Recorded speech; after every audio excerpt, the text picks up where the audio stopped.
bavandimwe ni muba abanyampuhwe.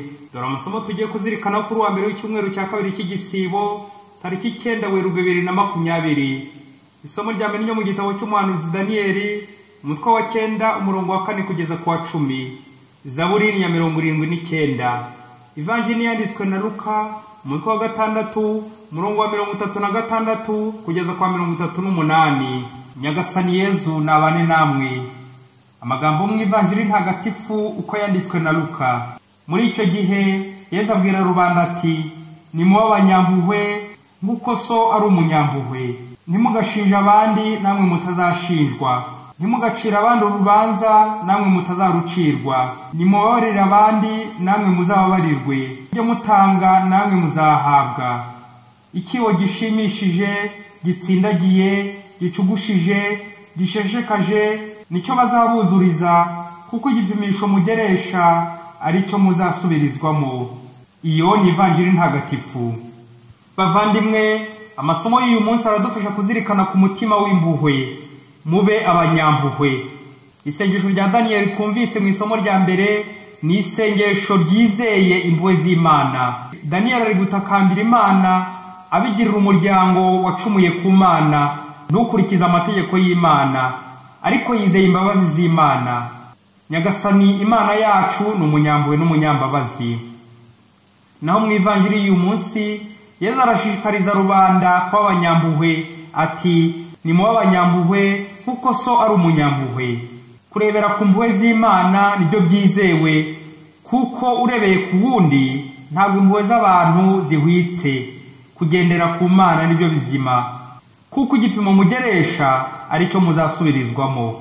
Igipimo cyizewe ni impuhwe z'Imana. Ijambo impuhwe miséricorde mu Gifaransa riva ku magambo abiri y'Ikilatini misereo, avoir pitié, kugirira imbabazi, na cordis cœur, umutima.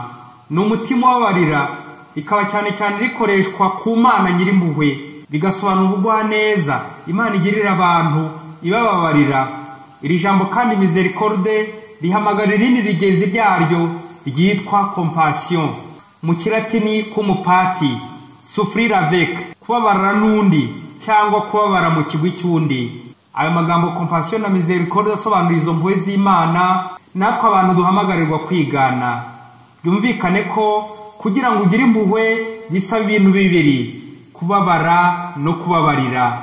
Kandi kubabarira ni ugutanga imbabazi no kuzisaba.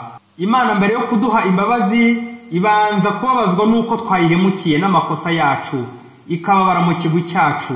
Twe icyacu burya twigeraho tuyisaba imbabazi iyo yarangije kera kutubabarira, kuko niyo igira uruhare runini mu kujya kudushakisha. Iyo icyaha cyatugushije Imana ijya kudushaka.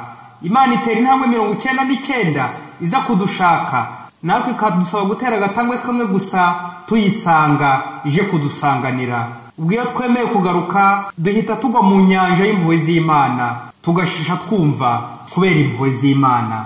Muvandimwe mu Kristo, iyo mugenzi wawe uhemukiye aho ntujya wikakaza uti nataza kunsaba imbabazi biramureba. Nta giti kigurukira inyoni. Igiti ninde, inyoni ninde? Ko twese turi mu biganza by'Imana kandi dukeneye impuhwe z'Imana. Hari inyamaswa yitwa girafe, abahanga bavuga ko ariyo igira umutima munini mu zindi nyamaswa ziba ku isi, kuko umutima wayo ushobora gupima nk'ibiro 12.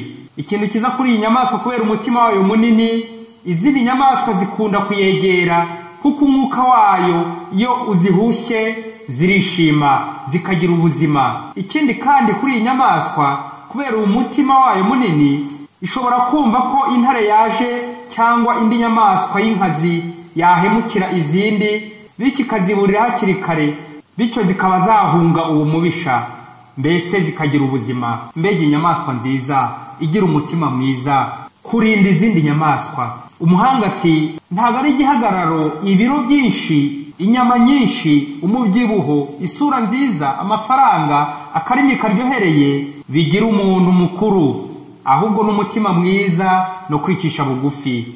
Natwe bavandimwe duharaniye ko imitima yacu iba migari ku buryo ishobora kurinda abandi nk'inyamaswa girafe. Imitima yumva akabaro k'abandi, imitima ibabarira, imitima itanga ubuzima kandi igasaba imbabazi. Umutima ni icyicaro cy'ibitekerezo, nuko rero mu Kristo umunyamutima mwiza, umutima munini urimo amabanga y'Imana, urimo impuhwe z'Imana, ugirira abagenzi bawe. Yesu ugira umutima utuza kandi woroshya, imitima yacu igire nk'uwawe. Mwari kumwe na Padiri Masumbuko Ladislas, murezi mu iseminari nta mutagatifu Aloyizi, diyoseze ya Cyangugu.